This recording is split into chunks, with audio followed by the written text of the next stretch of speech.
All right. Hey, everyone. Welcome back to our Hollywood. I'm Daniel. I'm Kim.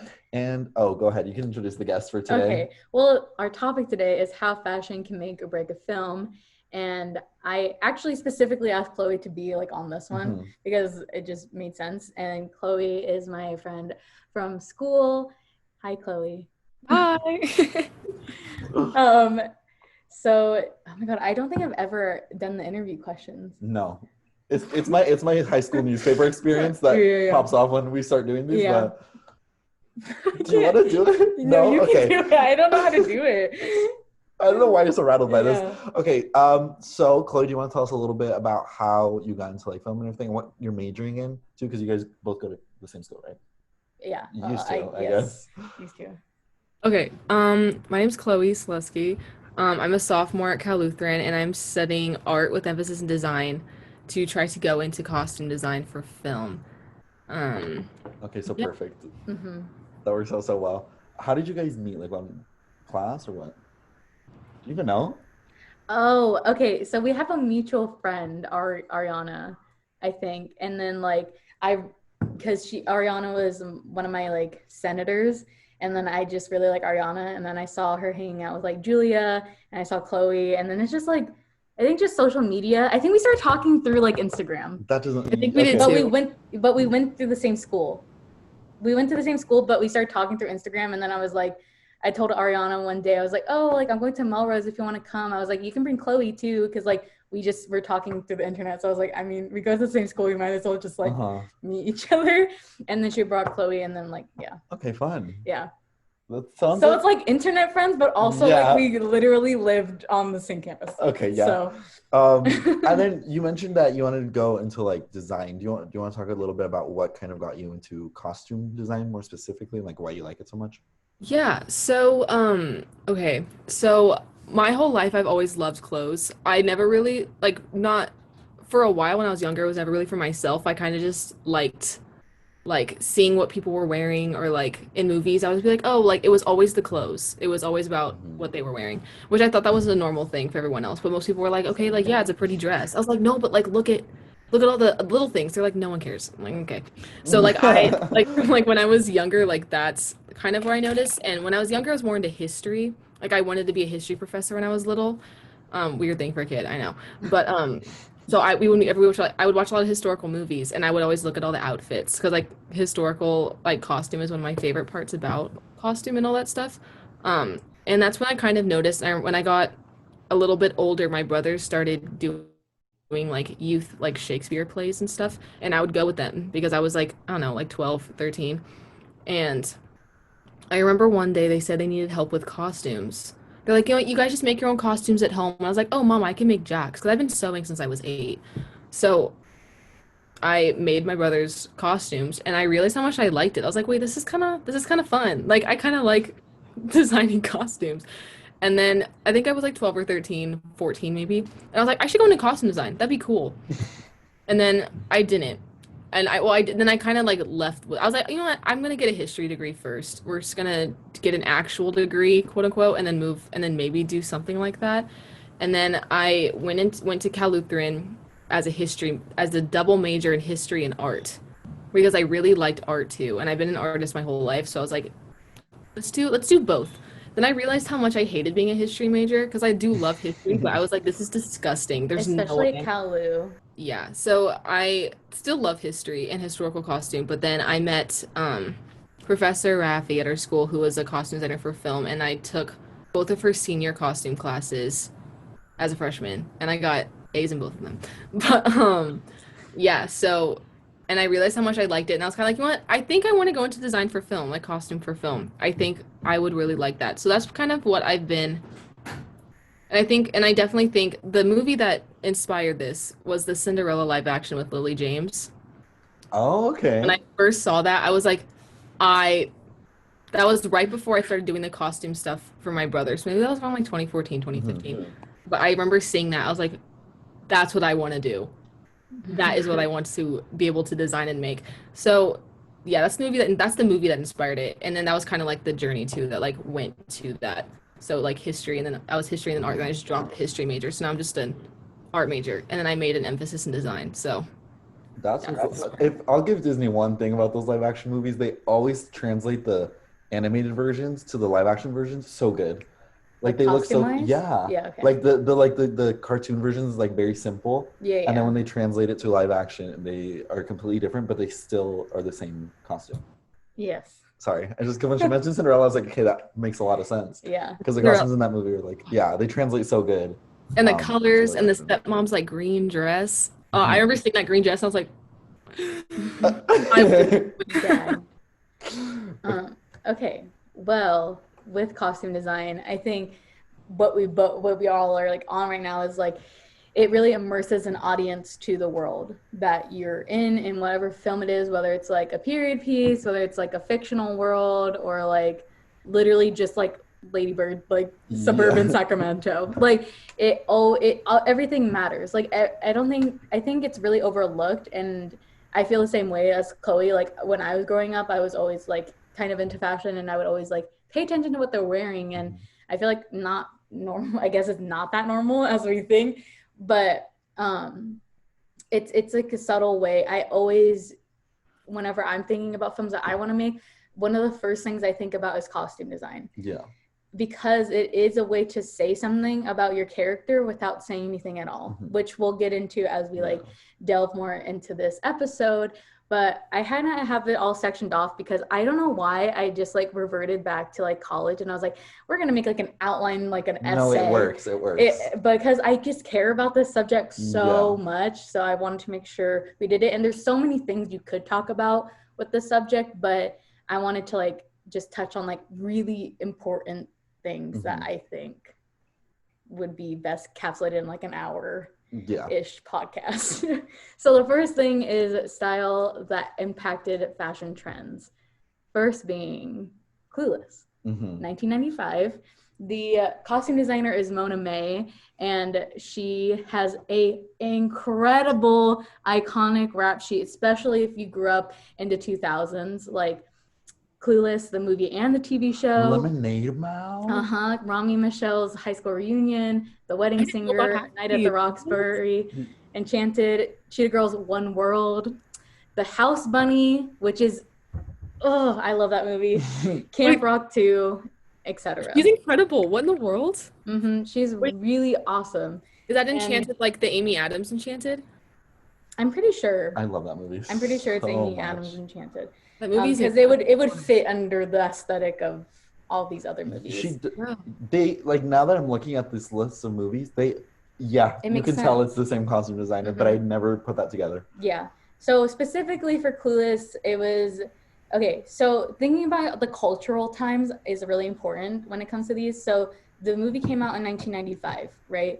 And for the first half of the 90s, the popular fashion trend was like grunge and oversized baggy things. Like basically you wake up, you slap a flannel on your body, put on some baggy jeans and like go on your way. Like that's how fashion was. Because like, well, think about like the 80s and the 70s, like everything was very put together. So like, I think everybody was just fucking tired of it and was like, you know what, fuck this. I don't care. I don't care. And also like Nirvana was super popular. Like all these grunge bands were really popular at the time. So it makes sense for like the pop culture. And Clueless, actually, from what I gather, obviously I wasn't alive during this time, so like, sorry if you were alive and this is incorrect, but what I got from all of the research that I did, which is actually a lot, and I didn't even realize it until right now, was that like this movie completely changed fashion and like how pop people dress. Because you think about the 90s, you think about the oversized thing, you think about the grunge, but you also think about Clueless, really, and like that's the style. That second half of like the 90s was super influenced by Clueless. That's crazy. Isn't that insane? Especially because like the movie was marketed for like a teen audience. And also teen like high school movies weren't like a thing at that time. Yeah. And then this was so fucking popular that it like the rest of the 90s like movie studios were like, let's make a bunch of high school teen movies, but nothing could ever come against Clueless. Anyways, Chloe, what are your thoughts? I think about like, because there are the two sides of fashion to the 90s. There's the grunge, like, cause like that's kind of how I dress when I'm lazy. Like I'll throw on a pair of baggy like Levi's and a flannel and like a cropped tank top and maybe like a choker. You know what I mean? Like that's like Like there's Kai in the movie. yeah, literally. Yeah. Yes, exactly. And then there's like the more preppy side, but it's not preppy. Mhm. It's just I don't know how to explain it. It's clueless I don't though. either. It's It's okay. clueless. So I watched interviews, a bunch of interviews with her. So so the director, oh my God, I'm forgetting her name right now. Wait, is Mona May the one they based Edna Mode off of? Who is No, that? that was Edith Head. Okay, sorry. We'll get to that then. Anyways, so from what I gather, the director of Clueless, well, she said the story, and her Okay. Mona May like met, and then the director of Clueless has always been into fashion, obviously. Like you can tell, like she Yeah. really cared about that. And they basically met, and then she got the movie, and she was like, "Okay, I need you to do this," and like I really want to focus on the fashion and like bringing like because she has a background in high fashion as well, so she wanted to bring high fashion into like a Beverly Hills teenager's interpretation of it, which tracks because Okay. Yeah. like I don't think people understand how like smart Cher is because she's like a valley girl, you know? Yeah. And but she has so much knowledge about fashion and like also like debate and stuff because her dad's a fucking lawyer. Yeah. And like yeah. Anyways, so she wanted to basically make them like they got inspired by like 60s and 70s fashion and wanted to like kind of bring like a timeless look into Clueless. So it didn't go out of style, and it hasn't in the past Yeah. 25 years that it's been out. I was watching one of the literally. videos that you like put on the Google Doc. I was watching it. I don't remember which one it was, but it said that the best costume design is like ones that'll be timeless, so that when you watch it at any point in the future, um, it'll still look modern, if Yeah. that makes sense. Yes. And I Yeah, was and like, like yeah. and if you go into a Brandy Melville now, like I don't really support Brandy Melville anymore, disclaimer. But if you go into a Brandy Melville, like everything in there, they have like little cropped plaid jackets and like the plaid skirts and the little button-up shirts that are cropped too. Like it literally looks like Clueless in there. Well, it did because I feel like Clueless had like a peak a couple months ago. Again, I mean, like it's been Yeah. peaking over and over again for the past 20 Like years. once a year it happens. Like Yes. literally once a year. And I think it was like June this year, or it was like Yeah. every girl they had like the Mary Janes and the White Mm-hmm. Sox, and then And and it's like yeah. and that hairstyle was also really popular. Like the blown out kind Mm-hmm. of look, you know, and like everything from like the hairstyle to the and like their little purses too, like and then even like I in the party scene, I'm like people, this could be a 2020 party. Yeah. Like Absolutely. that's what everyone's 100%. wearing. Like it's Yeah. That's crazy. so interesting. It's so It's and you do see how it goes back to the 70s too, especially with the plaid and the collars. Like mm-hmm. like Dion wears a lot of collars. I always noticed that and it definitely like is like a tribute to the 70s and I always thought that was cool because the 70s are my favorite fashion decade. So I always liked Dion's outfits and then Cher with her little plaid that's very 70s as well, which It's so cool and like I forget like I think it's also interesting like how they paired like Dion and Cher's fashion because they are very Yeah. similar, but what yeah. I like Dion's is more like classic and like timeless because she's like more like matured, I guess, is like how it does come off like Dion seems like a little bit more mature and like she's very like I feel like very sure of herself. Like she's definitely the dominant one in her like relationship and like Oh yeah. you know what I mean? And then Cher is more like girly and like has like a lot of fun. She's like trying to like she's just very extroverted also and like Yeah. trying to like she's in everybody's business also, Yes. but she means well in doing that. And I think it's really cool, especially how they had Ty as a character in the movie and how she was kind of like what people were dressing like actually at that time. And Cher like definitely molded her into like what Dion and like Cher were wearing. But as Ty like evolves as a character herself, she does go back to like her like kind of grunge style, but it's elevated and like you know what I mean? Yes. Okay. Well, I think well, another thing is because okay, Kim added a lot of videos, guys, to the Google Doc. And so I was watching all these and I went down a rabbit hole. And something they said in the video was like, they wanted to like, oh my God, what's the word they used? Like capture like a snapshot of what the fashion was at the time. And that they would change it depending on what the seasons are in the movie. So like it's summer, and so you could see the outfits changing according to that. And I was like, I would have never caught that in a million years. Yeah, it's a subtle thing, but I think like in your subconscious, like you're like, oh, okay, time's passing. You can tell because that's how it is in the like you can like it's we never notice it because it's so subtle, but if they didn't, then like you would have just assumed no time was passing. Yeah, exactly. If they were wearing the same bright colors throughout the entire movie, it would have been like, oh, it's the same summer. Yeah. That's crazy. It just shows how much thought the costume designers put into it, and nobody notices. Well, like we notice, but like no one gives them like recognition. Yeah, I feel like now it's getting a little bit more popular, like from what I've noticed. Maybe it's just the side of TikTok I'm on, but I feel like more people care about it, which also leads me to Euphoria. Okay. Which people definitely care about what the characters in Euphoria are wearing. Yeah, 100%. I feel like this show is gonna have the same. I think it's gonna have the same impact as like Clueless, honestly, when it comes to fashion. To be honest, like when we think about like 90s fashion, we the first movie you think of is Clueless. Yeah. When you think about like style and like the 2010s, 2020s, you're gonna think about Euphoria. Yeah. To be honest, okay, and like my humble opinion. No, yeah, I agree because it's one of the only like teen shows where they're actually wearing what actual teenagers are wearing. Exactly. Like no one wears what Riverdale teens are wearing. I'm like no teen, no shade to like the other high school stories, but like they're not really. They're really basic characters. They dress them like it's exactly what people like 15 to 20-year-olds are wearing right now, and like and if you think about like I feel like for the early 2000s that show was Gossip Girl, like that was the early 2000s fashion show, and then I feel like definitely for now like the 2019 to like now era is definitely like I feel like Euphoria, like from the pictures I've seen and stuff, I feel like it definitely captures it really well, because like and what you're saying, the other teen shows too, like I think like the first one that comes to mind is Riverdale. Like it's so inaccurate. Like that's not what people actually wear. Like no one wears stuff like that.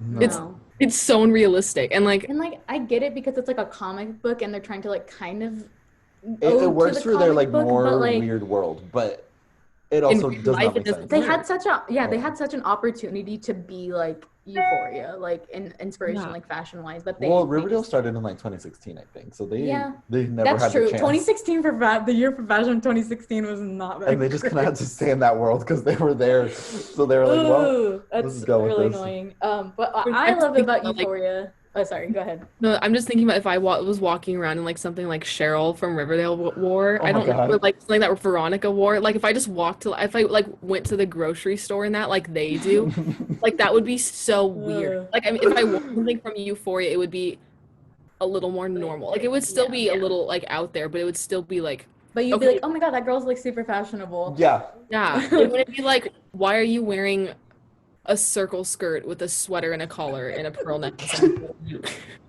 Yeah, like, exactly. That's literally what Veronica wears in every episode. Yeah, but it's like it's a difference because it's like definitely 50s inspired. But if I saw like an actual pinup girl like out, I'd be like, okay, queen. Yeah. But like it's because they do it so lacklusterly, like and like you can tell like they don't actually care about like the cult, like the 50s culture and like 60s like culture behind it. Exactly. That's all I had to say. Jughead. Just go away.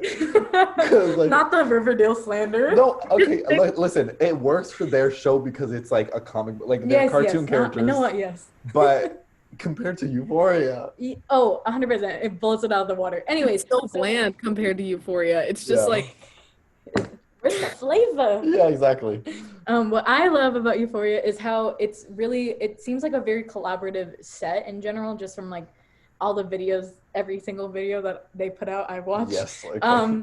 And it like all the actors have said like they had a really good like what's it called? They were like really collaborative on their character design. Like they were very collaborative, especially like Hunter, because she was about to go into fashion school, and also oh my god, a concept actually casting people that are around the age of and like of the age and also are like in like kind of in the same like realm of the people you're trying to reach. Yeah. Because all of the people they casted in this movie, especially in like they casted Zendaya, which gives you the star power. Ever. And then they basically casted everybody else like basically unknown actors. I hadn't seen any of them. Yeah, Alexa Demi had just had like mid-90s, but like I'm pretty sure she filmed like maybe Euphoria, like Jacob Elordi, was he in something else before? He was in Kissing Booth, but like that's not like his. I don't think that was Euphoria like, kind of saved his whole career with that. Yes, 100%. Everyone kind of hated him after Kissing Booth, and once he came to Euphoria, everyone was like, "Oh, because he got a haircut." Okay. What the heck? Anyway, it's not the same person. Like Kissing Booth, really not. Jacob is like, and then I was so Euphoria confused. Jacob? I looked him up because I was like, has he been in something? Because I was like, he looked mildly familiar. I never watched the Kissing Booth, but I was like, obviously, like it was all over Twitter. You so didn't? like, no, hell Are you no. serious, Kim? My It was friends a cultural reset. No, my friends forced me to watch it. I was like, this feels like so you did see it. I did see it like in quarantine because my friends watched. I'm just kidding. Darby literally forced me to watch it. She's Both like, of them? we have to watch it. No, I didn't watch the second one. Oh. I couldn't do it. Oh, just kidding. I always confused that one and To All the Boys. They're the same thing. No, they're not. No, they're not. No, they're not. Yeah, what the I heck? haven't seen any of the 4 movies. I just think in my head. To All the Boys I Love Before is literally minus No Centennial. We're not gonna talk about that. It's a no, but the costumes in All the Boys I Love Before too. Her little outfits, adorable. I love her. So good. Why is my ear itchy? We do not have To All the Boys I Love Before slander on this podcast. Yeah. That is. Those are me not having even seen the movie, and I was like, it's the same thing. You said that with your whole chest. Well, because too. I literally I genuinely do not see that. Well, I haven't seen them, I guess, so I can't really say. Okay, Jordan Fisher in the second one too. Oh, we love Jordan Fisher on this podcast. Okay, love that man so much. We're not going to talk about sorry. We'll talk about this after we finish recording because I have opinions. Wait, on Jordan Fisher? I love Jordan Fisher. We've established that. Yeah. But I'm talking about like in the concepts of to All the Boys I Loved Before. Okay, Anyways, we'll go on. To Euphoria. Lord have mercy. But yeah, what I was saying, what we got off the tangent was like actually casting people that are like the people you're trying to reach. And also like they could have casted all the star power. They could have, but I think it was really it's HBO. Yeah, exactly. Like I think it's really cool that they casted like real people. Like Hunter was about to go to fashion school, and like Kat was like, I followed her before she got casted on Euphoria because she's like a model and she's like a plus size model, and I really liked her. And I don't know, like just the collaborativeness of like them all reading the script and then coming together and like thinking about the choices that came, like why they are making those choices. Like for example, like Jules is like my favorite. I love her like evolution, like costume wise, and like, well, I mean, she's like mid character development, but costume wise, like in the beginning, she's like very much like like they said, like conforms to like the heteronormative, like what you would think a girl would wear, like candy colors and like super like feminine. And but as she like grows and as she like kind of like focuses more on her self-growth and like figuring out who she actually is rather than like trying to fulfill a void of like basically fulfilling a male gaze, she starts dressing like more for herself. You can definitely see that. It's subtle. I didn't notice it the first time because I was so overwhelmed by the candy colors at first, but on my second watch of Euphoria, that too. And on my second watch of Euphoria, I was like, oh my God, she's like dressing really different. Yeah. But also Barbie's character, what's her name? Yeah, we'll get to that. Okay. But sorry, I want to say about that one. Yeah. And I think also another interesting thing that I saw, like I think this next tidbit like really focuses on like how Euphoria is already influencing fashion and like how people do it. And like well, like there's a conversation with Heidi and Hunter. Heidi Bivens is the costume designer for Euphoria. They had like a conversation on YouTube, and they said that they were looking for untucked friendly underwear. And they could only find one designer that like made that type of underwear, but then on the set, when she was prepping for season 2, she found it a lot easier to find items that she was looking for. And that's because I don't think people ever thought about like making untucked friendly underwear. I didn't even know like that was like a thing. And I think that's so cool that they were able to showcase like a young trans woman like being so comfortable to like do that and inspiring other people to make stuff like that. And I think also educating people educating people. 100%. And I really love that show with how they portrayed Jules' character. Like her being trans was not like the fucking point of topic at all. Like I love that Oh, wow. show. I just love that show so much. It's like literally everything to me. And I think also like it's really cool how in they use like 50% vintage on like all the female characters, which I think is like speaks very true to like Gen Z right now. And also they also have a platform where they can be able to use small designers and kind of like highlight their work as well. Well, something that me going back to the videos that you sent, the costume designer from Clueless said that she thrifted some of the outfits for this movie, which I thought was so cool. I didn't know. That's so crazy. Like it's so they had a budget, and she said, "No, let's go thrifting," which I think is the coolest thing ever. Yeah. And then you mentioned like Clueless actually didn't have that big of a budget. Really? Yeah. No. Who made it? I don't know, but I think in one of her interviews she said like it wasn't like a huge budget, but like actually it was a smaller. No, it might have been. Yeah, it was definitely a smaller movie. They definitely had a budget because it's like a big. I know someone in that movie. But, oh really? Yeah, the guy who was cutting what's his name's hair in the bathroom at the party. That's so specific. He goes to my church. What the heck? It was a small movie. Like that's why we all watched it as a kid. Like when I was younger, like all of my friends were like, "Oh my gosh, like Sean's in Clueless, we have to watch it." And then like we all loved it, and like that's how I love we introduced it because it was a smaller movie. That's crazy. You know, so I feel like Euphoria. I feel like they gave all the budget to like Game of Thrones and stuff, and then like I feel like they didn't give them that much. They still have a huge budget. They had Drake and Future throw money at them, so I think they're. They fine. Did? Yeah, that's why Drake and Future are producers. I didn't even know they're producers until right now in this moment. I don't go down Euphoria rabbit holes like you. Okay, guys, like I don't think you understand. Like as soon as Euphoria was because I found out Euphoria was a thing because of Barbie, and I saw that she was cast, and I was like, oh my god, this sounds so cool. And I was anticipating it. I think it was like a whole year. I was anticipating the shit, and I remember being in New York and seeing like a billboard for Euphoria, and I was telling all the people I was with, I was like, that movie is or that TV show, I know it. It's gonna be fucking huge. Like I know it. So Hollywood, if you please, I want to work on Euphoria. I just knew it was gonna be so good because like, how are you gonna have Zendaya in like a TV show and it not be good? It's impossible. It's impossible for it not to be good. And the fact that she was like a producer as well on it, and like they had Drake and Future, I was like, I just know this is gonna be fucking fantastic. And I think also like they were able to push boundaries, and I think also like you can see it on TikTok, you can see it on social media. Like a lot of people are basing outfits off of. I've made a video basing outfits off of Euphoria characters, and like people being more experimental with their makeup and wearing it out. Like it's not just a costumey thing. Like people are expressing themselves with makeup and fashion because they're inspired by these characters. Like honestly, it was like that whole Euphoria trend where people were doing the makeup and like going out and like doing photo shoots and stuff like that. Graphic liner has its life because of Euphoria. I don't know what that means. Graphic liner is like all the crazy like. Oh, okay. Yeah, and you know what? Here's the thing about that: the Euphoria makeup. I have seen a lot of lackluster. Okay, we don't. No, I don't want to shade anyone's makeup skills, but I'm just saying, like, I feel like people were misunderstanding what made the Euphoria 1000% fashion good. Yes. People were like, slap some glitter on my face and Euphoria, but that's not 100% what it was about. That happens to anything. Yeah. Yes. Yeah. Not me just trying to drag people. That's not what I was just trying to say. Like, I don't think people when they're like, Euphoria costume, they're not getting it across. It's okay though. It takes away from the soul of like what it's supposed to be. Exactly. Yeah, exactly. And it just makes it like, oh, it's cute. It's like, yeah. It's okay. People are always gonna misinterpret things.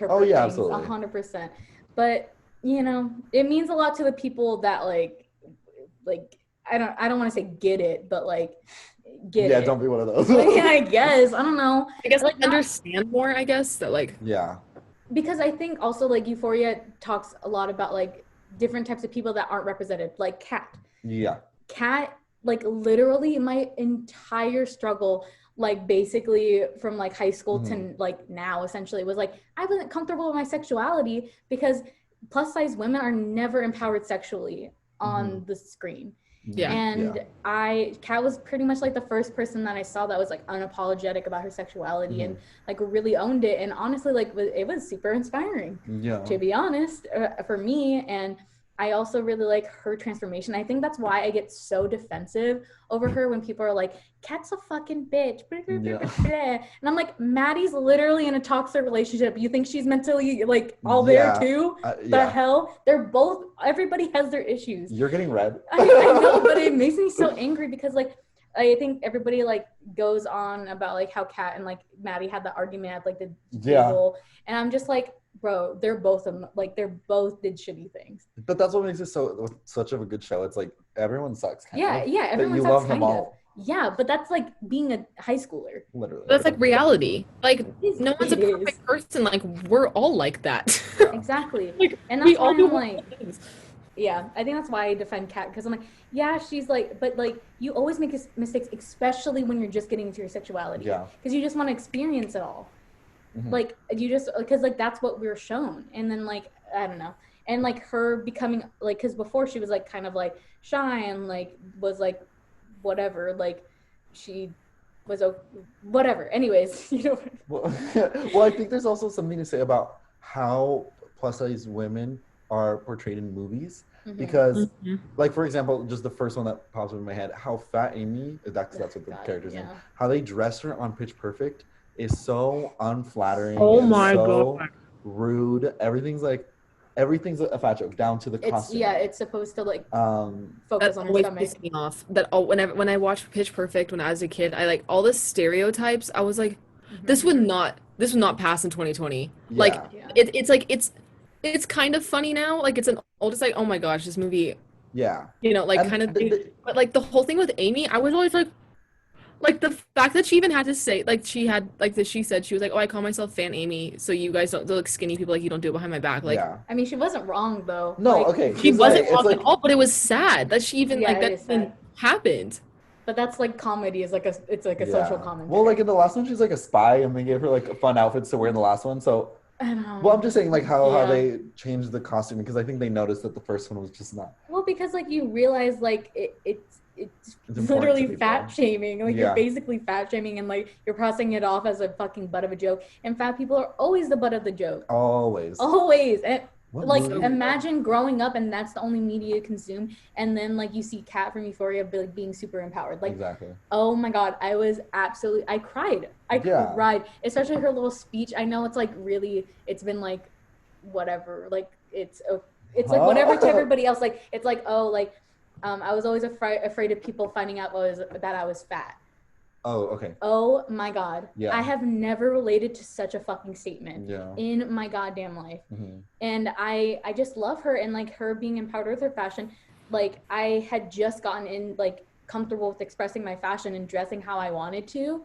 And I was still lacking in like this like kind of sexuality department. Like I wasn't really comfortable like expressing myself, like and I think she really helped me genuinely. And that's crazy because I was like, what, 21 when it came out? Yeah, it came out last year. Yeah, I was like 21 when it came out, and like the fact that I didn't have a character that could empower me that way, and like that again shows the power of media and how representation does matter, and like the fact that I didn't have a character that was empowering to me until now is absolutely insane. That's crazy. It's crazy. It is sad, what is your opinions on her fashion transformation? I love it. Yeah. I love it so much. It's good. I just think, well, also just, the Euphoria costuming is so good because, like, for example, she was also in another HBO movie. I think it was like on Pregnant or something. And how they dressed her in that movie, I didn't even recognize her until like halfway through the movie. I was like, is that how I think it is? And then I looked it up and I was like, that's insane. She's completely transformed in that movie than she is in Euphoria. Wow. I didn't. No, but that's interesting that you say it. Have you seen the trailer or something? Well, I was gonna watch it because of her. Yeah, that's why I watched it. And first of all, great movie. I liked it. I liked it a lot. But it's just crazy how like the costume design can completely transform someone, and you can tell also like in the way she like the character carries herself towards the later in the season. Oh yeah. It also comes through with the fashion, which I think is a lot of like the teen shows. Yeah, and like her embracing her sexuality bleeds out into her costuming because of like all the chokers and all the leather and like stuff like that. And also moving into the next like branch is color coding characters, which is like my favorite thing ever. It's amazing. So in Euphoria, they definitely color code characters. Kat, her color is red. Maddie is purple. Obviously, you can the chili scene alone. And Jules is like pink because of the super feminine, and then moves more into like orange and green. I don't think I ever caught that until right now. Really? Yeah. Fun. But yeah, that's just kind of like moving into it. And like red is like a very like passionate color, and like also passionate sexuality. Like, you know, you get the drift. But I think I really like when people do this and like costume designers do this, because it helps you visually like I recognize each character. Yeah. Like it helps, you know, like even if like the sound is off, that's the thing is like if the sound is off, you would still understand like how these characters are interacting with each other, because they're like color coded essentially. And it's very pleasing to the eye as well. Yes. And one of my other favorite movies that does this is 500 Days of Summer. This was one of my favorite movies ever, and I got shamed out of liking it because people were like, "Summer's," because the internet, they're like, everybody like has a friggin' war about Summer and Tom, and it's like neither of them are great characters. Like they're not great people when they're in relationship with each other because they don't work. That's the whole point of the movie. Like what? And like, did we watch the same thing? And okay, so another YouTube channel, if you're really into film, that you should watch is Now You See It. It's one of my favorite channels, and Film Radar, which is another one that I got, I think, when I was watching Clueless. Those two are fantastic if you're into like film. They basically have a video about costume design and talk about 500 Days of Summer. And in the opening, it's established like Tom's color is brown and Summer's color is blue. And you can see this visually throughout the movie. When we're in Tom's world, everything's kind of like brown toned. And when we're in Summer's world, everything's like blue toned. And especially the dance sequence when, you know, he's literally surrounded by people in blue. It's supposed to like be like, oh my God, he's falling in love with Summer, blah, blah, blah. And I think it's just like it's just a subtle way to even more immerse yourself into how these people are feeling. Yeah. Like it's just so good. It's just so good. I think another movie that kind of does that, like similarly to that, is La La Land, and how like I'm forgetting the names. Emma Stone. It's me and Sebastian. Me and Sebastian. It's like yellowy and like and Sebastian's just like blue and like jazzy. Jazzy's not a color, but in my head it is. Yeah. It's like a dark purple artist. Yeah, that kind of stuff. And when they're in each other, like when he takes her to date, the world is that color. And then when she's like in her apartment, it's brighter, and the roommates are all wearing brighter colors. And I really like when movies do that because then at the end, when they have the blend of the two characters, it looks like it's pleasing in your head, even if you don't know what's happening. Yeah, it's very subconscious. Yeah, exactly. La La Land. That's like one of my favorite movies of all time, especially because of the colors. I remember the first time I saw it, I was just like, oh my God, like the colors, like just the yellows and the blues. It's the yellows and the blues, and I definitely think that. And I feel like in the middle of the movie, it's definitely very like they mix it, because like in the beginning, it's very separated. Like he has him in his brown car, her in her white car, you know, like and then like his apartment's very dark and like cluttered, and hers is very light and colorful. And in the middle of the movie, it kind of mixes. Like his apartment gets kind of like cluttered but more sunny and like colorful, and then he starts wearing brighter stuff too. And then when they split off at the end, it goes back. And then you see and you see the difference of their apartments at the end. She has more like vintage, colorful furniture, and he has more modern, dark, sharp furniture. And I also think that that's the thing with costume too that designers will do, is that there's sharp costumes and there's soft costumes, and like they definitely define the character. Like with La La Land, and also 500 Days of Summer too. Like I feel like, you know, there's the sharp and then the softs. If that makes sense. Like hold on. I don't know how to explain it, but it makes sense. Like Tom. Yeah, it's hard to explain, but if you have like a visual, which is the thing, like costume is incredibly visual, so it makes sense when you're looking at it, and it's also a subconscious thing in your head. Exactly. Yeah, I think they dress a lot of extras, I guess, in soft because they're not supposed to stand out. Yeah. You know, so I feel like that's the best way to picture it in your head. And also like the girl in the beginning, the opening girl that's like leads the song Another Day of Sun, she's wearing a yellow dress. Yeah. Because she's like an embodiment of Emma Stone and Mia.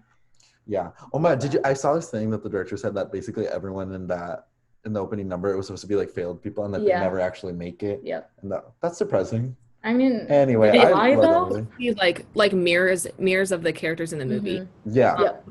Which, and I think like with the soft and sharp costumes, I think an example of that like a sharp costume would be like how in La La Land, Sebastian, all he wore was like suits. Yeah. And things with sharp collars. Like it was very rectangular, if that makes sense. Like he never wore like t-shirts. If he did, it was always a white t-shirt. Like it was always very, like there. Like, yeah. Because he's a perfectionist, very much so. Very much it was true to the art of jazz. Yeah, yes. And if it was messy, it was always in dark colors. And then Emma Stone. It was always like dresses and like soft collars. Flowy, yeah.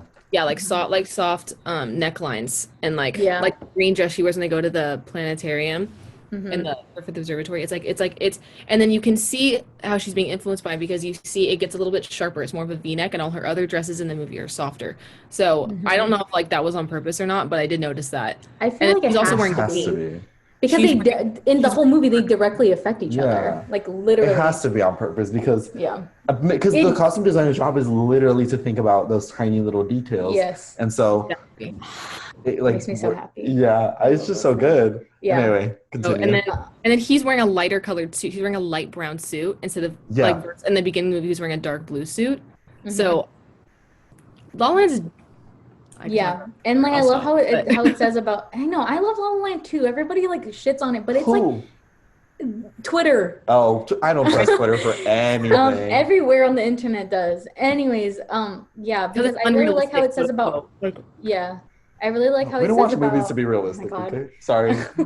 I really like how it says about relationship because you do take things from every relationship that you have, and you take that into like. You do take that into your next relationship. You take that into the rest of your life. You always have like a piece of that person with you.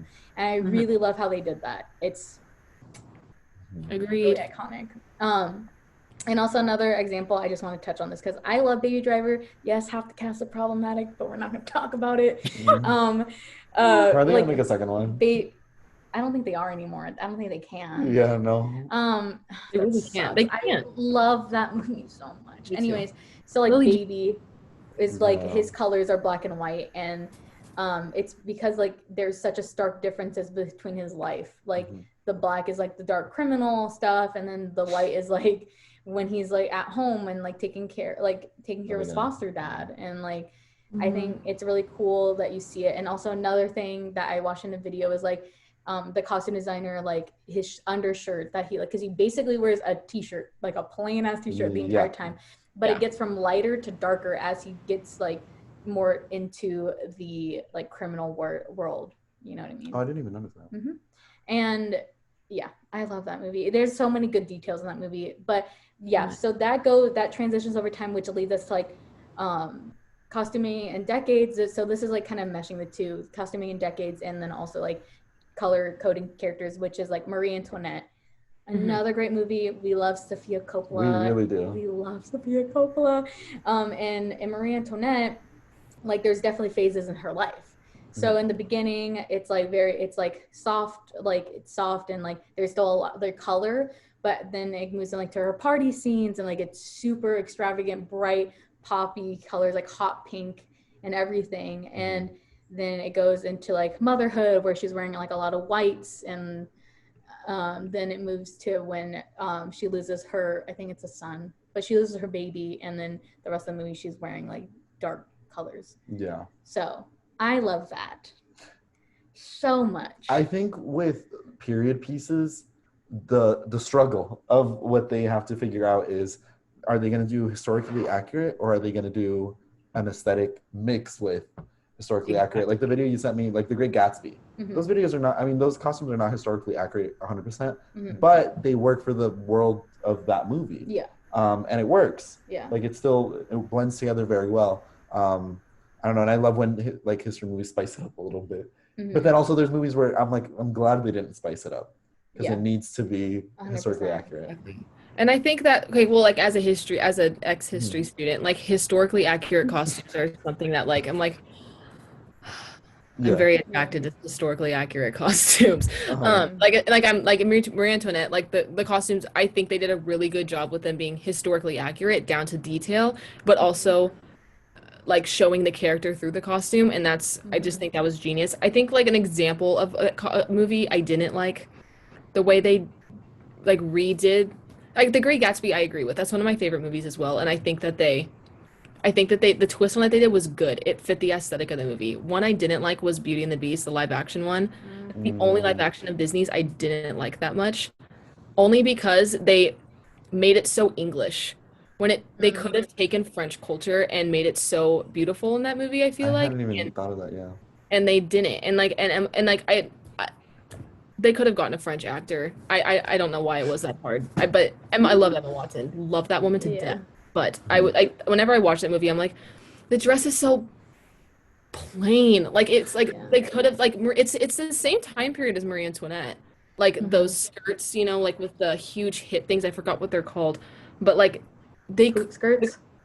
And they weren't hoop skirts. It's like a special thing they have only on their hips. Yes, I know what you're talking about, but I don't know the name. Like the Marie Antoinette, it's that French Revolution era style dresses, you know, like I think 17. I don't want to say, I'm gonna be wrong, 1700s, but 18th century. I think they had like I saw someone redesign like the Beauty and the Beast dress into like a historically accurate dress, and it was so cool. I was like, imagine if it was historically like I love the costumes were really pretty. Her wedding dress at the end was beautiful. Not historically accurate at all. It looked like a 2020 wedding dress. Oh, absolutely. But it just bothered me. I was like, you had so much potential with this movie. So much. And you did none of it. And it just, that movie always, like, compared to Cinderella, too. Like, Cinderella was so genius in the costumes, and it was still historically accurate to a degree. But, like, they switched to, but, like, not like Beauty and the Beast. Yeah, they could have, like, been historically accurate while still adding, like, a Disney flair to it. Yeah. They could have done the big hoop thing, but still, like, you know, with like the glitter and the, you know, the little gold details that they did, like when like the gold came down from the chandelier and stuff that went on her dress, you know, like, I don't know, I feel like that there could have been so much more that was done that wasn't. That makes sense though, because like if it wasn't for the names and for the fact that I knew where that movie takes place, I would not know it was in that that's place of the world and in that time period. I would not know, especially in the live action one. It just doesn't come across very well. Yeah, and I think I like Marie Antoinette also, like, pulling back to that, is like I like what you said, like it's historically accurate, but they also, like, I was like reading an article and it's like there's a hot pink that she wears in like the middle of like a party scene, and like some of the colors are like super vibrant, and then those colors just weren't a thing in like the 18th neon. Century. Yeah, exactly. The like pink and stuff, like there's a hot pink in like the party scenes, and like those colors are really vibrant, which is just not historically accurate for the thing, but the pieces that Marie Antoinette was still wearing were historically accurate. And I think it also helps with like, especially like super like frivolous and like indulgent atmosphere that Marie Antoinette was in, like before like motherhood and like the end of the movie. It just fully emphasizes it. And also this movie came out in 2006, so like we had to like get some bubble gum. It's a very 2006 movie. And Sofia Coppola, just in general, I just want to give her like a little chef's kiss, because she does such great movies. Like literally all of her movies are about either young girls or like really privileged or privileged people that like are disconnected from like everyone else, or young girls that are trying to figure out themselves. And Marie Antoinette is just like the perfect little ball of everything, and I love that movie. Well, Chloe, for example, because you said you were super into like historically accurate costumes, what movies do you think like do it like very well? Like you're like, yes, that's how it should be done. If you have any in mind, or another one that did it really badly. Like looking at my movie collection right now. I always do that when people ask me questions. I'm like, let me think. I mean, like, if it's, like, going super accurate, Okay. I do like the costumes in Midnight in Paris. Okay. That is my favorite movies of all time anyways, but when he goes back to the 20s and then when they go back to the 1890s, I'm like, Oh, like the Yeah. whole atmosphere is just like Yeah. like if you go to old houses or old places and stuff, like when they go back to the 1890s, that's what it feels like. It's just very dark because that's what it was like. Yeah. You know, or like in the 20s too, it's a lot of like dark blues, maybe some green, but a lot of black. A lot of black and a lot of sequins, like beads. So I feel like that one always makes me happy whenever I watch. I'm like, I feel like I'm actually in the 20s. This is I how love we that movie. We don't stand Woody Allen, but not at all. Not at all. yeah. So, but Midnight in Paris is literally such a good movie, guys. Like, Midnight Paris is yes. We It don't makes talk you about feel warm. Like I love yeah, that movie. I really don't understand how that was. Like, because I used to like Woody Allen movies, but like Midnight in Paris is like elevated. Like, I don't know what it is about that movie that I just Did am he obsessed. write it? I think he directed it. He, I don't really know. I think he directed it. Another one that is historically accurate that I do like is the Keira Knightley Pride and Prejudice. Mm. The BBC Pride and Prejudice is also Oh, okay. really good, but the Keira Knightley one, I feel like is so because I liked the BBC one more as a kid, the one with Colin Firth, because it was more colorful, but that's not accurate to the time. Like I was rewatching the Keira Knightley one, I was like, this one's actually genius. Like this is historically accurate. Like the more browns, they all wear browns and some whites and stuff too. It's very accurate to that time. And whenever I watch it, it makes me very happy because I'm like, there's no extra. They're supposed to be poor. Like Lizzie's family, they're supposed to be poor. They're not supposed to be like super wealthy. Like they inherited this big house from their family, but like that doesn't mean they have money. Like they don't have to pay mortgage in like Yeah. the 1820s, you know. So yeah, so that's another one. That one in Midnight in Paris. There's definitely Think more. about Brain dead. Little Women. I was about to ask Oh, that. yes. The new little one. And that also goes into the color coding thing too. Yeah. With they all have different the costumes in that movie. When it won best costume design, I almost cried. I was like, she deserves it. Yeah. Yeah. She deserves it because that movie was incredible. And I think she did I think that's a good example of adding some modern, like the colors and stuff she used, but also staying historically accurate. Kind of like Marie Antoinette. I feel like she did an incredible job with that movie. I'm obsessed with that movie anyways. It's Yeah. Yeah. I feel like agree. that's my favorite kind of costume design. Okay. I think. Yeah. And Cute. I don't, that's, It's one of my favorites too. I think it's Yeah. like cool. Just yeah, I think it's just it's cool. so fun to watch. It's also fun because literally nobody dresses like that. Yeah. You literally Yeah. can't see that shit anywhere else besides like museums. Literally. So like I love it. It's like a living museum. It inspires me so Moving much. more into like the costuming and like decades and stuff. The opposite of that. Yeah, the opposite of that. Well, I mean, yeah. Anyways, Knives Out, which is like it's kind of like based in modern times, but they're stylized in like what would you say the decade is, Chloe? Like I definitely think they drew a lot of influence from the 60s and 70s. Yeah. Which those are my two favorite fashion decades, which is why Same. I love the movie so much. Yep. So I think with I think they also did except with the aunt. I forgot what her name is, but like the hippie aunt from LA who was vegan and very valley. Toni Collette's character, yeah. I love her, but I don't think that was any decade, but all of the other characters except the I haven't seen this movie in like a couple months. The girl that helped him. Anna or forgot. I don't know her name in the Oh movie. my god.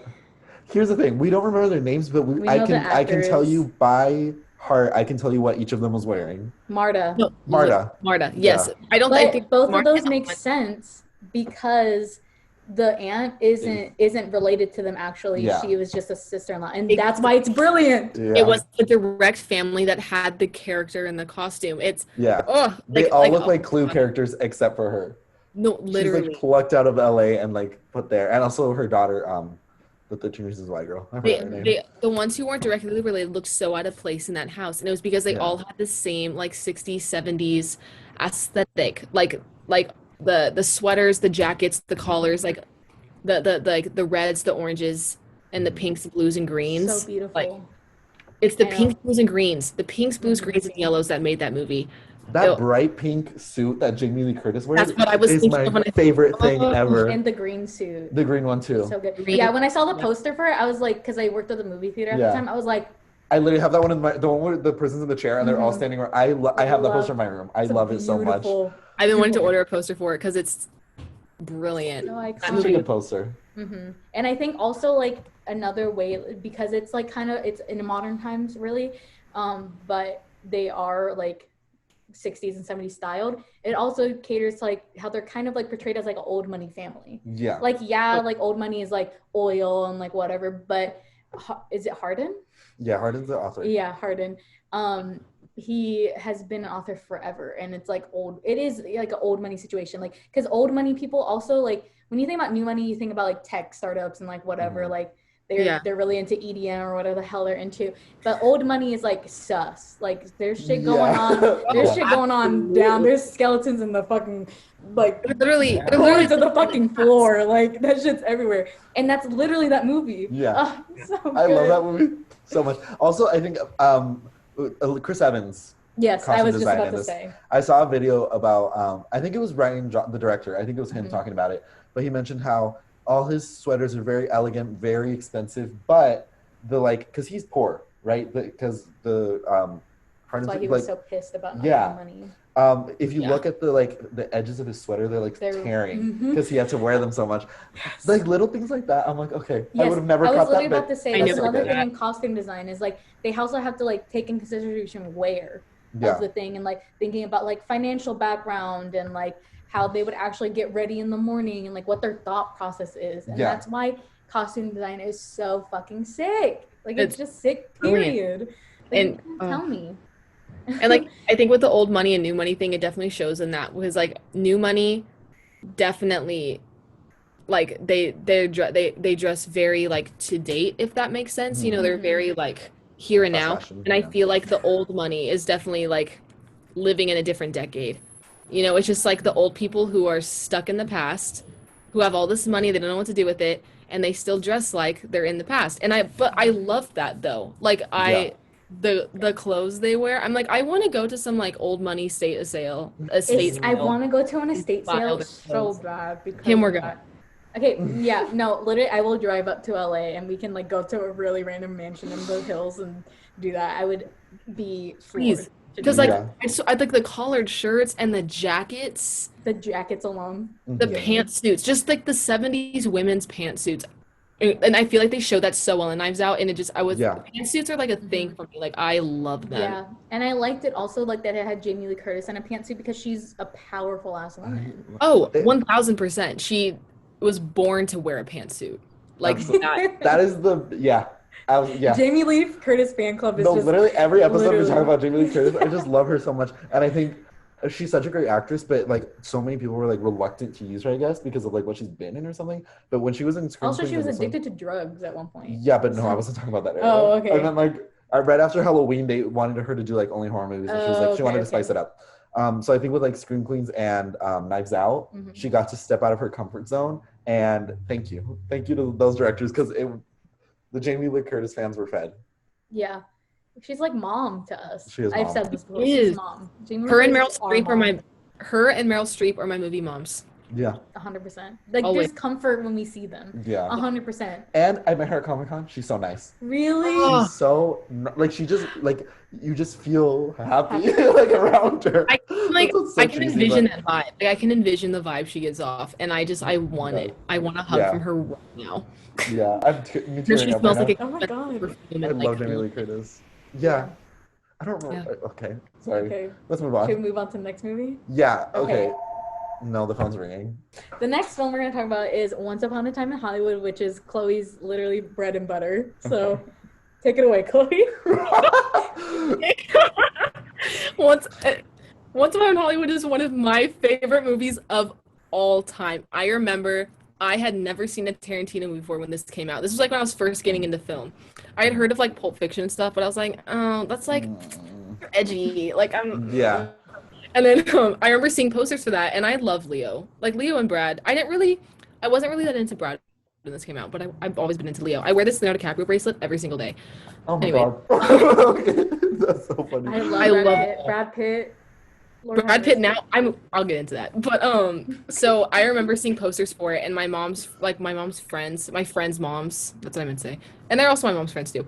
But I remember like my friends' parents were talking about it, and they're like, oh yeah, like, because it's like it's Al Pacino's actors they know. It's like, that generation. So I remember them talking about like, oh yeah, I want to see that. And like, that's when I was starting to get into film, and I remember going to my parents, and I was like, I kind of want to watch that. And then my mom being like, no.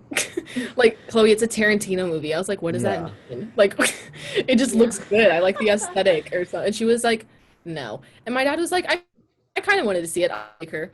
And I remember he took me to that and I was sitting in the, I remember the whole time I was just like, I was like, the whole movie, I was just sitting there like in awe. I was like, this is the best movie I've ever seen.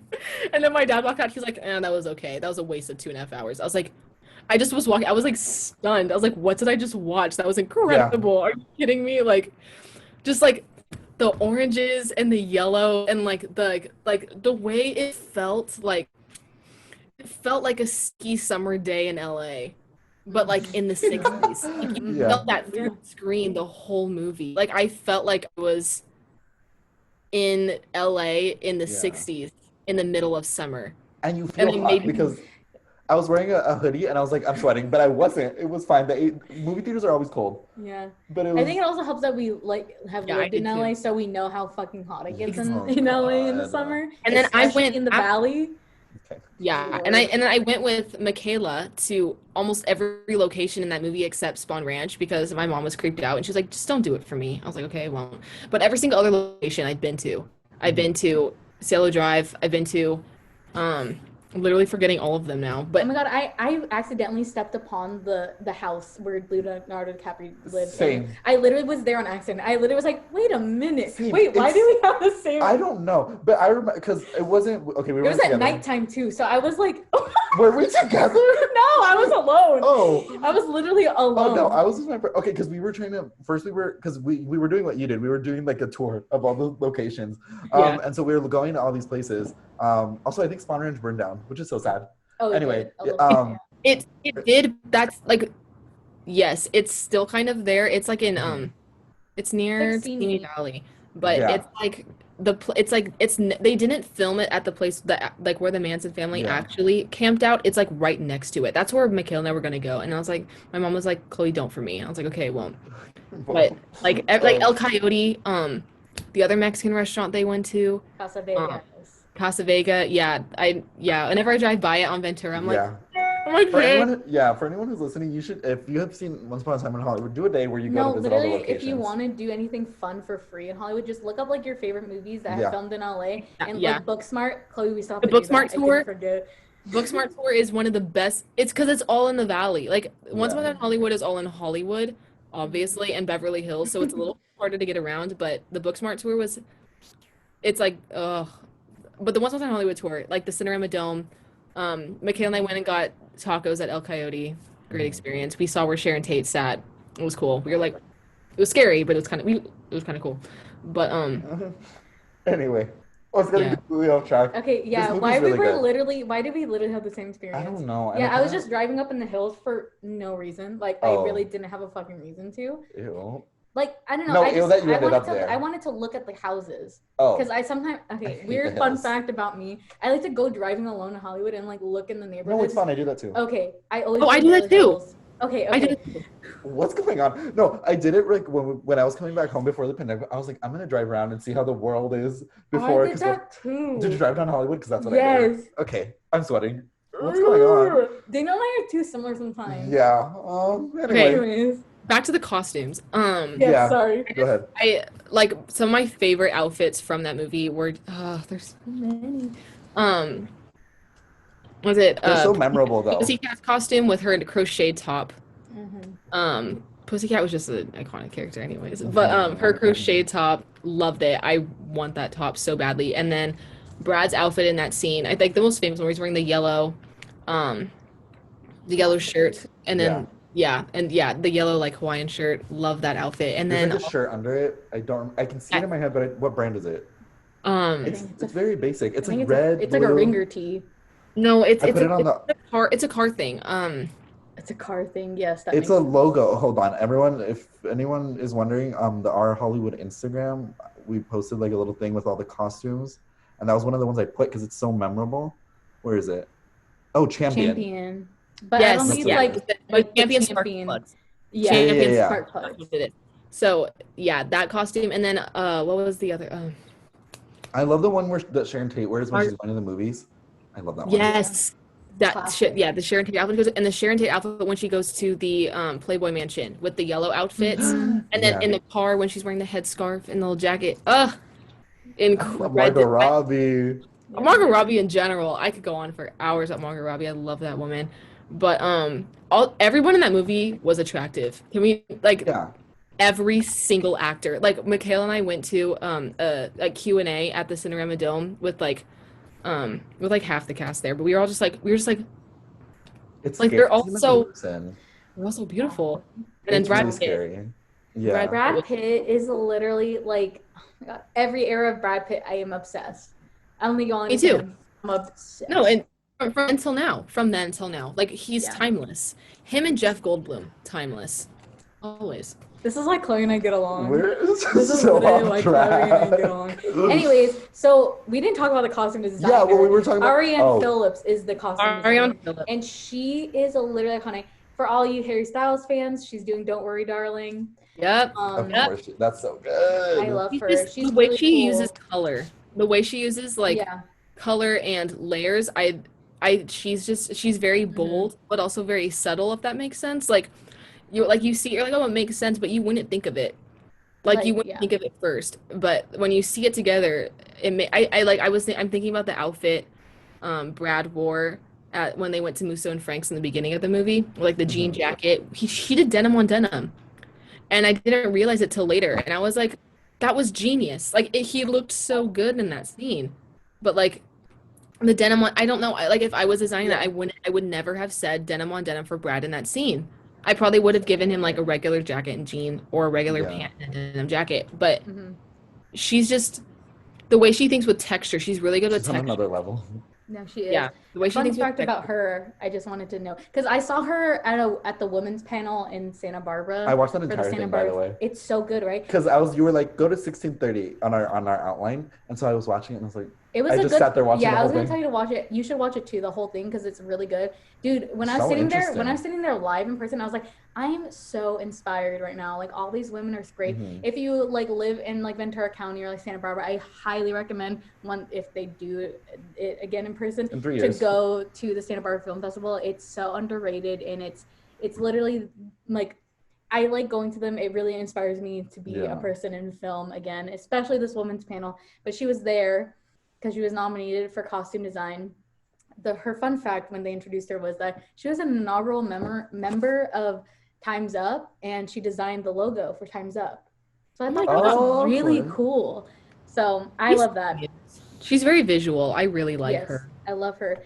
And literally like her, okay, so how she got the job, right? So like when you pick a costume designer, like sometimes you have an interview process, and hers was like, because she got a tip from a friend, I guess, that if you want to like do well, like you should make it like an experiential like thing. Yeah. And so basically what she did was like she had like this whole ass box of like costumes and stuff, and like she made it like a whole thing. She like made a playlist for like Tarantino, and then she gave him like a vintage Hawaiian shirt and vintage glasses. Yeah. So cool. And when she was explaining that in live, I literally was there hand over mouth. I was like, yeah.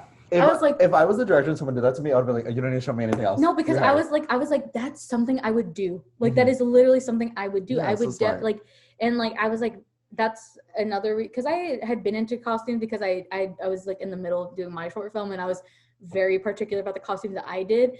And I kind of did like a similar thing that she did for my own movie. I know I'm the director, so I did it for myself. Well, because the costumes for the short film that we did, it's like if Euphoria met this movie. Okay, if you're watching this on YouTube, you're in for a treat because it's like I went through a costume change. It's like nighttime almost. Fucking daylight savings time. I hate daylight savings time. Yeah. I love fall and winter, but I hate daylight savings time. Yeah, me too. It doesn't make sense to me. Yeah. Anyway.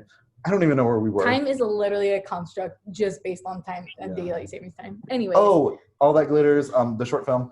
I was saying that the costuming that you want to do, like the ideas that you were explaining to me, the story takes place in modern times, but all the characters are like old-fashioned Hollywood, especially the main character, Vivian. If I actually had a real budget, we would have went off. Absolutely. But I did well. Yeah, we went off still, I think. Anyway, that's what I was saying about the Once Upon a Time in Hollywood, is that it was kind of similar in the same vein, if it met Euphoria. Okay. Right? Yeah. I feel like that's an accurate way to describe the costumes in that I feel short like film. yes, because both of those things I had just watched, like right before we started filming. So probably exactly, yeah. Anyways, so I think that was really cool of like her because and then that's why I was like, maybe I could get into costume design, like costume managing, maybe. Yeah. Like I would love to do that because do everything. I can, yeah, I probably will. I can't pick a lane. I cannot pick a lane for the life of me, but I'm like, because I don't know how to like do sketches and stuff, but I think costume managing or like even just being a PA that like, okay, we're looking for this type of style. This is like the mood boards here, go out to vintage shops and like go. And like, I would absolutely thrive in that position. Yeah. Yes. Like a wardrobe director, like Yeah, on like yeah. TV show That's what sets it's called. Stuff. That's I would love to do that. Which, that by is the way, a goal. that you mentioned, like the sketching. If anyone I can has sketch, Google but open, I'm really bad at no, it. I've tried. I looked up the Clueless concept art. Everyone go look it up. Please. And I feel like this Yours can on also paper. transition us to the next one because Yeah. The Black Panther concept art, beautiful. Okay, The I next love concept chapter art. is futuristic fashion. Yeah. Just So prep. sorry, I completely that was such a jarring transition. Yeah. But I love concept art. I think it's one of the best things to look at. I love getting little books and like reading them at Barnes and Those Noble. like $60 books. You Yeah. can't like you're not actually gonna buy them, but you look at them in Barnes and Noble for like 40 minutes. Yeah. Love I used those. to like sit have at you seen the Art of Disney one? Like yes. The Art of Disney costuming. I've wanted that book for, I'm not kidding, 3 years. Every time I go to Barnes & Noble, I look at it and I'm like, I don't have $45 and I just leave. I've wanted it since like 2017. I wish I was joking. Yeah. But I remember seeing it on my birthday in 2017 and I was like, I want this. My parents were like, we're not paying $50 for that book. I was like, okay. And then I just never bought it. One day I'm going to buy it. Yeah. One day.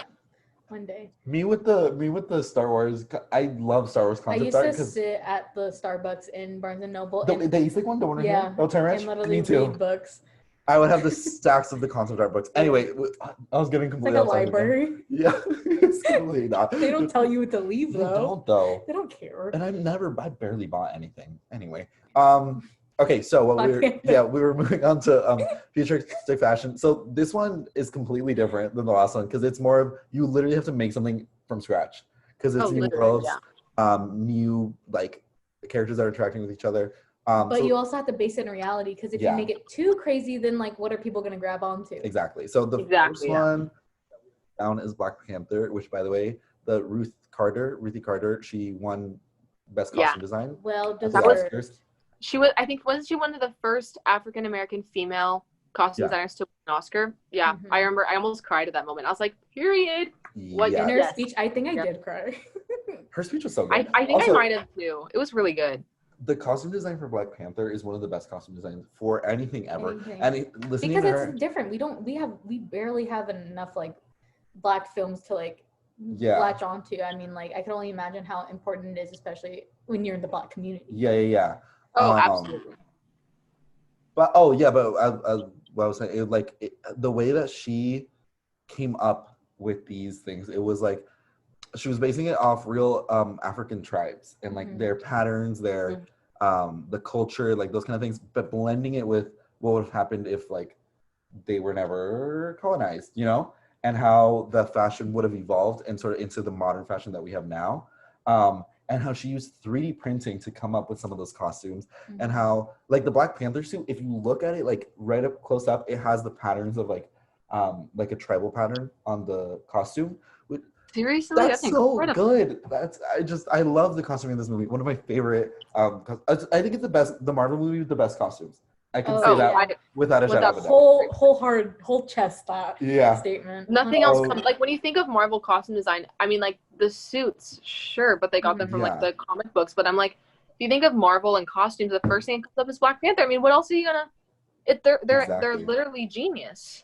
Yeah, because like all the other Marvel movies, they kind of blend together. There's no culture behind their costumes.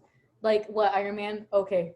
I guess like Captain America, it's like early like 60 or when did that movie take place? Like Civil War? 1940s. 1940s. But that's like American culture's not that exciting. Yeah. So I like Peggy Carter's outfits were cute. I love they weren't anything extravagant or like, oh my goodness, like here's an Oscar, you know, like they were historically accurate for the 40s, and I love 40s fashion. It's really pretty, but besides that, the Black Panther, like she literally had to come up with a whole this whole world. Because like I think like one of the things she said, she's like, because I had to make it like, oh, like people watching it be like, oh, I just buy a ticket on the plane and like go to Wakanda. Yeah. And I was like, yeah. Like you have to like be like, imagine like being able to go there and like when they're in the marketplace like area, like it's the way so that people cool. were searching for flights to Wakanda after the movie came out. Were they actually? Yeah, it was like it was on the news. Like the internet search for like flights to Wakanda went up. That's how stupid Americans are. Can you believe? No way. Yeah, I want to go there too, but I mean, yeah, but it's not real, guys. I don't know how to tell you. Open a history book. No, like, I do remember that. I wish. My friends talking about it. They're like, "Isn't Wakanda real?" I was like, "No." Like, I do remember real. that. You just brought that up like the depths of my memory. I forgot that even happened. Yeah. Another thing is like in the movie, like they all have like they have different tribes as well. Like there's different like leaders and stuff, and they each are like color coded as well. Yes, absolutely. And especially when he comes out of the spaceship, the little I don't know what it's called, the plane, the thing, and like when he's about to get in the fight in the water, you know. Yeah. Oh, and then, like it was like a tunnel just up on the cliff, and it's like how did they get there? I remember like. It was like a spaceship thing. No, how did they get on the cliffs? I don't know. No, you mean the cliff when like before you had the battle? Yeah. It was like a tunnel, like coming from like it was like a preparation area, and he came out from the tunnel into like the little lake thing. And it's like I think I thought it was a spaceship because the tunnel is like super futuristic, and then like you go into like a beautiful cave and like waterfall area. Also, Angela Bassett's costumes. Yeah, that's my yes. That's a 3D printed like the crown. The white crown. Like basically cape robe. That's such a smart. That's why costume designers are so smart. You have to be a genius to be a costume designer because just the way they think about like visual like media, I guess, is so creative. And also having to come into agreement with like the director. Oh my god. Yeah. Oh yeah, no. The costume designer's job is like so heavily connected to the set designer and the director, and I don't think a lot of people think about that because like it has to go along with the director's like path for the characters, and it also has to go along with the set design because if the clothes don't match the set, it ruins the aesthetic of the movie. Like I think Lady Bird and Booksmart are both good examples of that because, and Once Upon in Hollywood, honestly, because I feel like they all have like such a set aesthetic. Yeah. And the costume designer and the set designer, you can tell, like, worked together very well because, like, the whole movie feels like the same aesthetic. There's some movies that don't feel like the same aesthetic the whole movie because, like, of that, like, probably I'm assuming. But, like, especially in Once Upon in Hollywood, the set designer was also so... I think the set designer won the Oscar for that. Because I remember one... Yeah, I think that was that year for set design. It's a smaller Oscar. It's set design. It's still an Oscar, but because they just it's over. The set design. I've always liked a whole episode on set design because set design is crazy. Another thing I want to get into. I love set design. Set design is so. I think about it because I feel like it goes with costume design so much. I'm like set design is so cool. It's like interior design. Like I interior design my whole bedroom. Like that. I love it. You're right. Production design did win for Once Upon a Time, and they were also nominated for costume design. Of course. Yeah, that's why Ariane was at the panel. So anyway, love Black Panther. Absolutely genius what they did with that. But also like in another, it's completely different actually. But The Fifth Element, Kim had down, which I was very shocked that you even knew this existed, honestly. Really? Yeah. It's a really iconic movie. It is, but it also... But not for like my area of the world. Yeah. I was like, Kim knows what The Fifth Element is? I couldn't really tell you what the plot is, but I could tell you a lot about the costuming. Yes, and that's the whole point of this episode. That's good then, because the costumes in not just The Fifth Element, but I think sci-fi movies in general are like, they have to take you. I have into that respect so hard for costume designer that does it for costume and like makeup that do it for sci-fi movies. Yeah. You really got to have big brain energy for that. 100%. Like, how do you and they think so deeply about it because they're like, okay, well, this also has to be. So like they say this character is like fighting, right? So what they wear has to like functional. Reflect that, right? It has to be like dirty, but it also has to be like they can move in it. Go ahead. Yes. So The Fifth Element, it's based in 23rd century New York, right? Yeah. And the costume designer is Jean-Paul Gaultier. And I love him so much. Literally one of my favorite designers ever. I want everything he's made. What else has quite literally he done costume design for? I don't know, but he's a designer. My favorite part about the Fifth Element costume designs is the smaller costumes. Yeah. Wait, let me finish. Oh, sorry. I thought you were done. No, because you were saying like how like because Bruce Willis's character is yeah super movement, and like you wouldn't think because Bruce Willis is like really big action guy and you know, like really brute and stuff, and he's in a tight orange tank top that's a cutout in the back, and like this like they're pretty tight pants, but you can still move in them, and this jacket that's like really structured, and like that builds into like his character things. Like I don't know what he does in the movie. I don't really remember. He's a taxi driver, right? He's a taxi driver, I guess, but he's also I don't think so. I saw it once and I was so frazzled. I literally do not remember anything about that movie except the costumes. But he's it's an action movie, so like also at the same time, so he moves a lot. I remember anyways, he has to be limber and like movement and stuff, and I really like how Jean-Paul Gaultier could have just done whatever, but he put him in his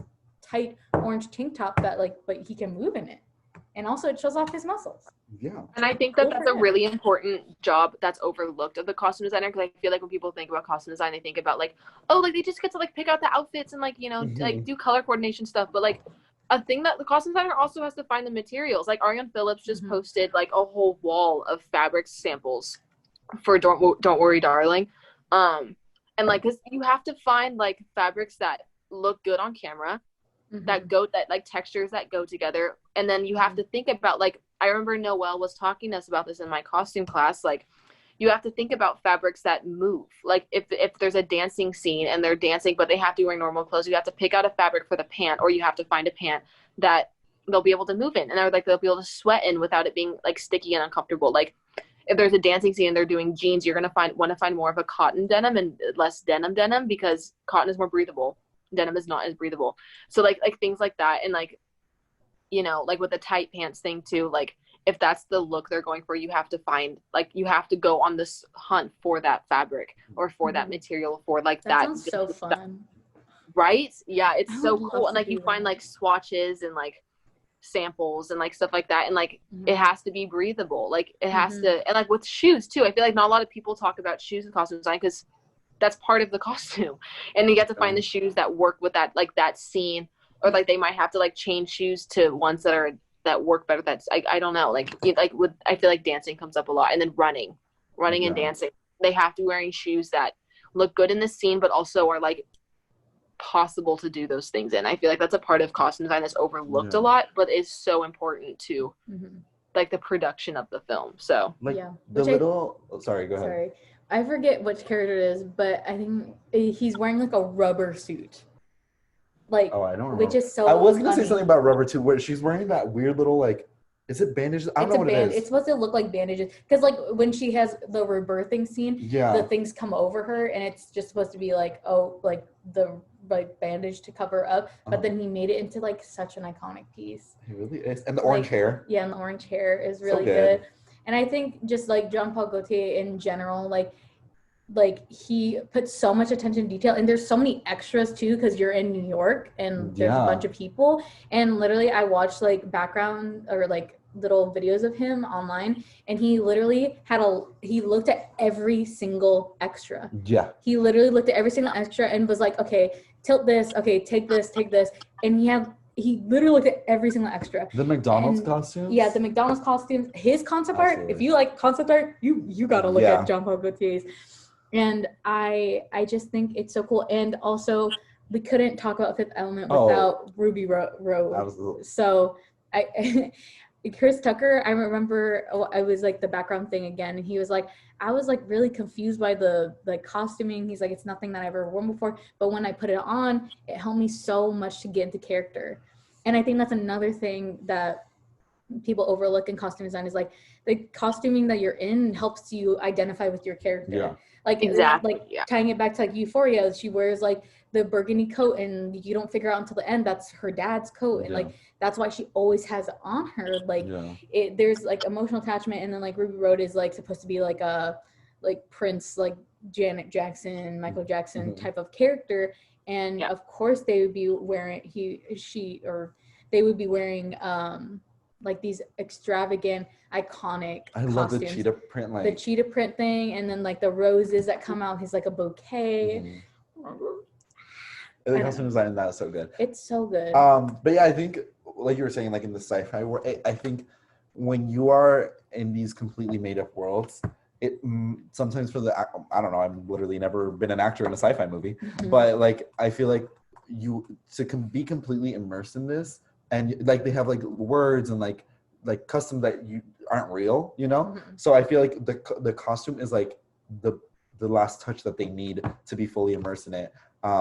Like in the Hunger Games, I think like Effie's costume, right when she goes to the what is that thing? The reaping or whatever, and the first thing, and everyone's wearing like dull, like working outfits, and then she's there in the. It's so well done because it shows how out of touch that character is with what's going on in the other districts or whatever. And it stands out so well. Like it's such an iconic costume. Yeah. The costume design for Hunger Games costumes are genius, and like they really, it just like it really does separate, you know, the districts and the capital.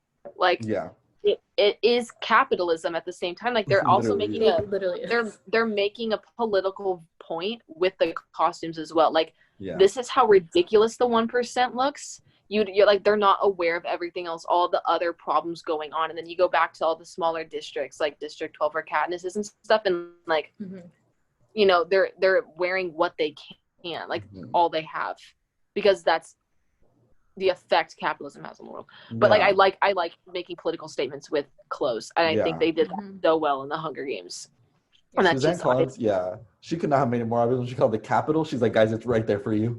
And so many people did not even catch that. She literally just did she made such a big political statement to like young adults. Yeah, especially the ending. They wonder why a lot of us are leftists. Yeah. I was about to say, they're wondering why our generation is like rioting and protesting. I'm like, we grew up with Harry Potter and the Hunger Games. And Star Wars. Like, what else do you want us to do? You were asking for it. Yeah. Literally, you were asking for it. You literally gave it to us in our hands like this. Oh my God, the phone. But what was I saying about the Hunger? Oh, the way, okay, one of my favorite things, it's also kind of costume designing, but how they dress the two, like in the last book, well, I guess the last two movies, the President Snow and President Coin, and how they dress them, and then the whole, like, they both suck. And that's the moral of the story, is that everyone hates those working class people. Is that the way they dressed President Coin was so good. Do you remember that? I feel like no. I forgot her name. That actress. I love that actress. I have those like in my head. And the little rose that President Snow always wore. Yes, I do remember President Coin. It was like, yes. Oh. Julianne Moore. Julianne Moore. Oh, me being stupid. Yeah. I got her mixed up with with what's her name in Divergent. Look at that cape. Okay. I love. They looked so similar to me, especially the costume, the character design for them. Yeah. Because they are like the same person, honestly. Kind of, yeah. And then the whole, they gave us Divergent too. Like, I'm sorry, they to not like rebel against the government. They literally handed it to us. Anyway. And then Maze Runner 2, like that was. I'm sorry. Did they finish those movies? No, huh? No, I don't think so. That's so sad for Dylan O'Brien. I don't know. Dylan O'Brien deserved better. Anyway, and The Giver too. All these. The costumes in The Giver. Yeah. I don't think I ever saw the movie, but I remember reading that book 1,000 times. That was one of my favorite books. The movie's pretty good. Meryl Streep's in it. I like it. I didn't even know that was a thing. So. The Giver? No. You have to read well, I don't think you're going to read the book. Read the book. No, that's so sad. It's because one of the main twists in the book is that they can't see color. Yeah. You don't realize it till halfway through. Because the government does it to them. They don't know that color's a thing. And so the Giver, like the kid, he's discovering color for the first time. And so when he's describing it, you're like, what's going on? And you're like, oh my God, he can't see color.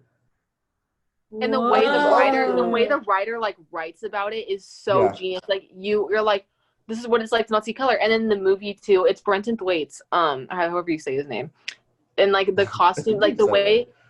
Did I? Yeah, I think so. I don't. Thwaites. Okay. Is it? I don't know if it's Brendan or Brenton, so I don't. It's okay. Whatever. If he's listening, sorry. But doesn't yeah. matter. But yeah, that's all. Yeah, that was You it guys with that. wanted to talk about Star Wars too, right? Oh my god. Princess Leia alone. Like, I didn't get much from Star Wars. I didn't grow up with Star Wars background on me, but Princess Leia will always sit in my mind because Not it's one like, bad outfit. no, literally, because it's like, yeah, it's in the space, but you can also like really tell, like, just from looking at her, that she's royalty.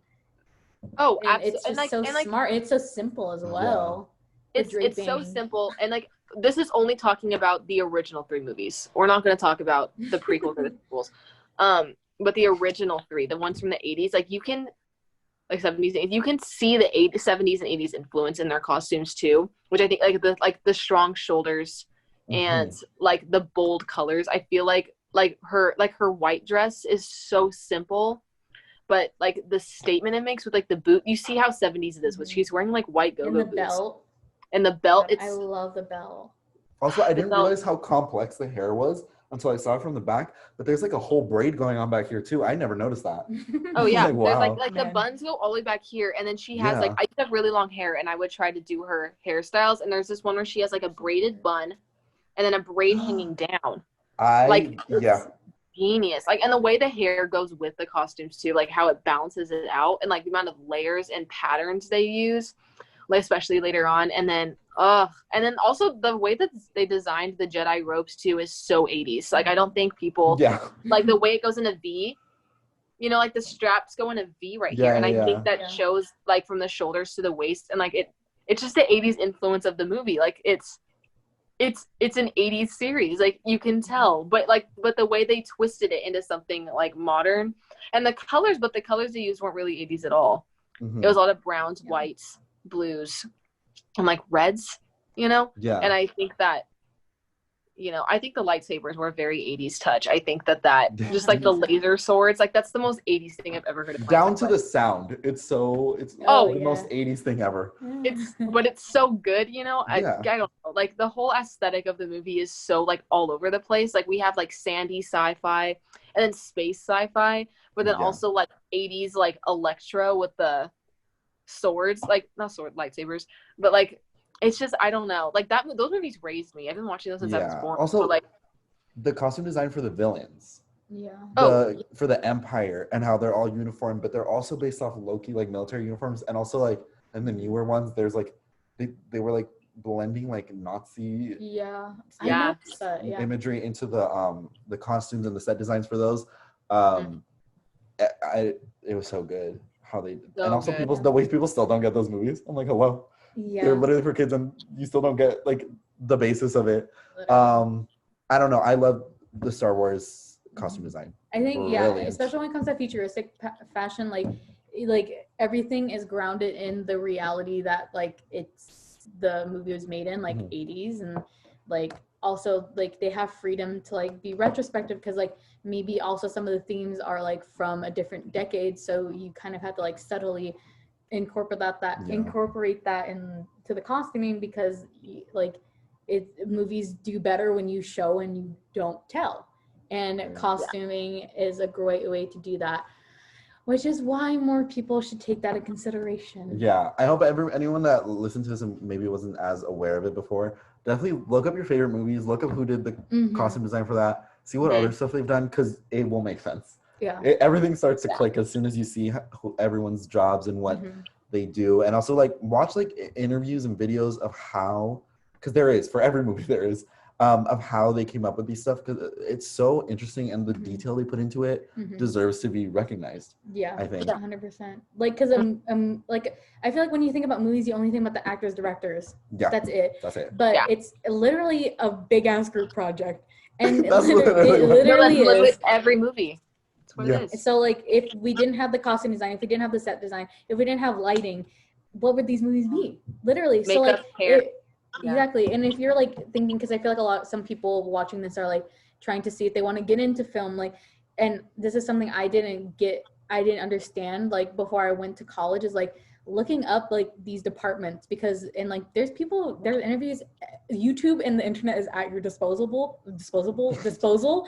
And if you're interested in lighting, like there's video essays about lighting, there's video essays about costume design, there's video design about sound mixing and sound editing, and there's so many things that you could do if you wanted to get into film, and especially if you're a visual person and you love fashion, which I feel like a lot of people that like follow me like fashion. And I think this is like, it's a valid thing. Don't feel like you said it, Chloe, like you felt like you had to get like a real degree in like history, but this stuff matters just as much, honestly. And you take 100%. You take history into it. You take all of these, you take science into it. You take everything into like these things. And I think people need to stop downing on people that get film degrees or want to go to film or want to go to the arts, because it's fucking valid. You need to check your privilege. The heck? Yep. Anyways. In conclusion. Oh, well, that was my way of wrapping it up. No, yeah, that was good. Okay. You perfectly summed it up. Thank you. Chloe, where can people find you or your work, just if they want to? Oh, where can people find me? Yeah, I don't know where I was going with that sentence. No, well, my Instagram is Chloe Bleu, which is CHLOE and then period, and then BLEUU, which is not a W. It's a double U, but not a W. It's a W. Yes. Anyways, the visual. And then my I don't really have any other social media. I have TikTok. My TikTok is Chloe Likes Classic Rock, so it's CHLOE and then Likes Classic Rock. It's all one word. But yeah, that's where I am always on those two apps. I always answer my DMs. Yeah.